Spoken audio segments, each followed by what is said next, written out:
What's up, my friends? So the topic that you requested is cardio, its role in fat loss, what kinds of cardio to do, what's the evidence basis on it, and how to use it in your diet to maximize your physique and minimize the amount of lean mass that you've lost. As you can see as well, there it is. I am using my new little microphone stand, which is lovely.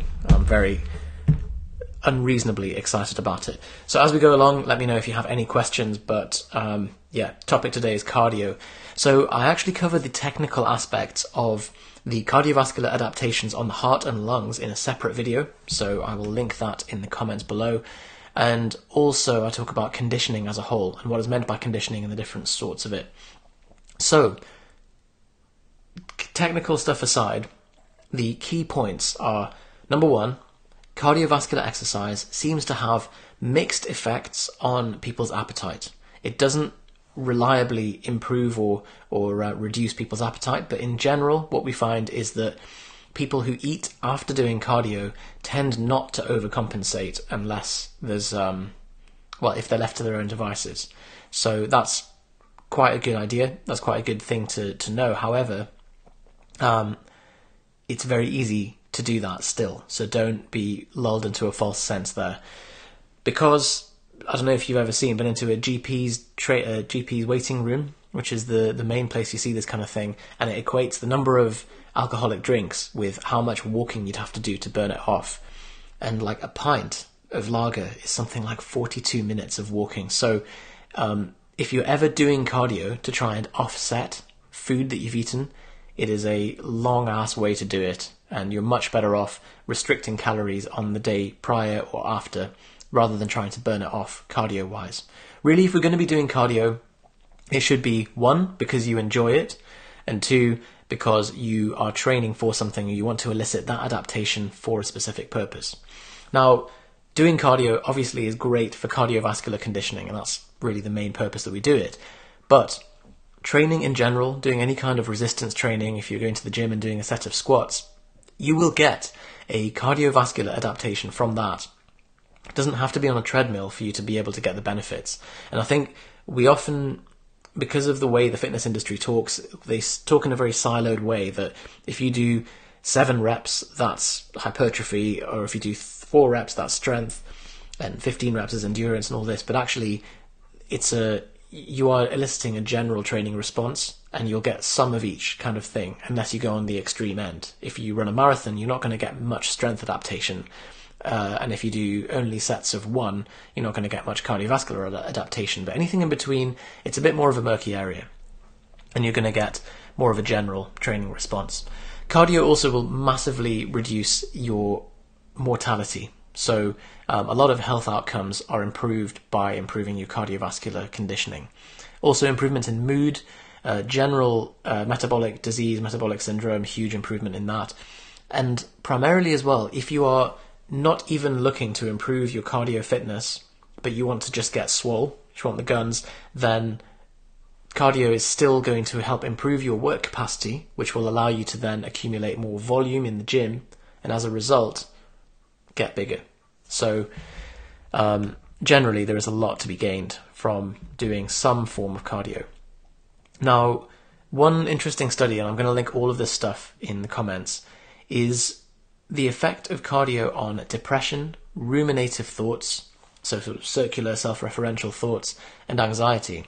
And the combination of aerobic exercise and meditation together has a better outcome than either of those things on their own, which is fascinating. So if you want to bulletproof yourself against depression and anxiety, definitely give those a go in combination, and you'll see some bigger improvements.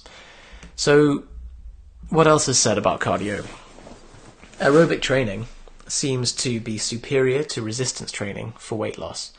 So although resistance training helps you to preserve your lean body mass more, doing cardio for pure weight loss is going to be more effective. Now, is that something that we'd recommend? No, because you are not looking for a change on the scale necessarily. You're looking to lose fat and to look better naked overall. But something else to add in the mix. Now, Final question that we get quite a lot is, should I be doing fasted cardio? The data again shows that there is no difference in body composition from doing fasted cardio to doing fed cardio. The reasoning behind people wanting to do fasted cardio is that they feel like you haven't got any food in your stomach, so you're going to be mobilizing fatty acids that are already on your body. The big fault, the big problem with that is that, yes, you'll mobilize fatty acids on your body, but you're just going to eat them back later. And the overall calorie balance of the 24-hour period or of the week or of the month is going to dictate your body composition, not when you did your cardio in the day, because you're constantly making holes in the bucket and filling the bucket up. So when it happens, you're not going to be able to shortcut the process. It's like saying, if you quickly pay your bills as soon as you get paid, then that's somehow better than if you pay your bills a week after you've got paid. It doesn't make a difference, because the total amount of money coming into your bank account and leaving it is the same. Unless, of course, you then think, oh, I've got loads of money now because I haven't paid my bills, so I can spend it on something else, which is the equivalent of doing fasted cardio and then thinking that you can eat much more because you've already got the fat loss bit of your day sorted. So, conditioning in general, and you can click the link below for this, is doing exercise, doing some kind of training to match the needs commensurate with the demands of what you have to do. So what is the limiting factor? Now, we would think that if you're training for strength, you want to be a powerlifter, then the limiting factor is always going to be strength. Whereas in some cases, it may be that if you're getting gassed and before you hit your working sets for the day, let's say you've got 5 sets of squats you need to do and you're absolutely out of breath and lying on the floor by set 3, then cardio is going to be the limiting factor. So that's where it comes in. And even if you're just training for fat loss, you still want to be able to get through the volume to maintain your muscle. So if your cardiovascular conditioning is shit, then that's where we're going to see the bottleneck. So what type of cardio should you be doing? To be honest, it's the cardio that you enjoy the most. So don't go with hill sprints if you hate hill sprints.